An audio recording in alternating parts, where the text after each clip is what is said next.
Hello, আমি doctor Shubhra Bhattacharya, dermatologist, AM medical centre, southern avenue.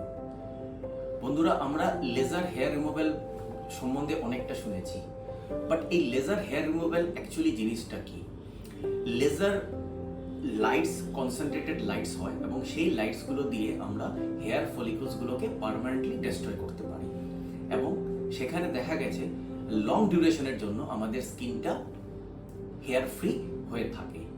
কিন্তু এখানে যে রোলটা আমরা অ্যাজ এ ডার্মাটোলজিস্ট প্লে করি, সেই রোলটা হলো we try to find out কি আমাদের বা যে পেশেন্টের শরীরে এক্সট্রা ফেশিয়াল হেয়ার বলুন বা বডি হেয়ার বলুন কেন এলো, তার কারণটা কি।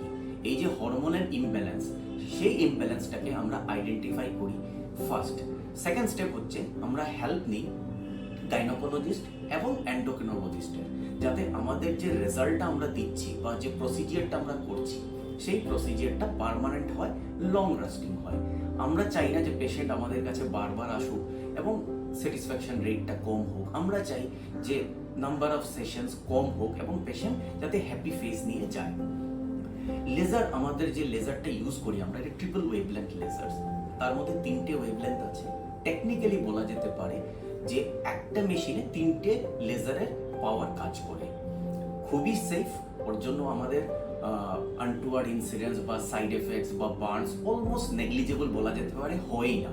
কারণ এই প্যারামিটারসগুলো এত সুন্দরভাবে সেট করা আছে যে প্রত্যেকটা স্কিন এবং প্রত্যেকটা হেয়ার ফলিকলসকে ওই মেশিনটা আলাদাভাবে ম্যাপিং করে এবং লেজার লাইট রিলিজ করে।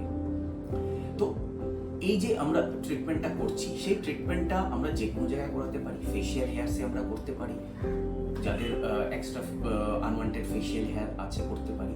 আমরা আন্ডার আর্মসও করতে পারি, আমরা বডি হেয়ারসও করতে পারি। এবং মেডিকেলি দেখা গেছে কসমেটিক ইন্ডিকেশন ছাড়াও মেডিকেলি দেখা গেছে যে আন্ডার আর্মসে বয়েলস হচ্ছে বা কোমরের এরিয়াতে বয়েল হচ্ছে এক্সট্রা হেয়ারসের জন্য, সেটা মেয়েদেরও হতে পারে, ছেলেদেরও হতে পারে।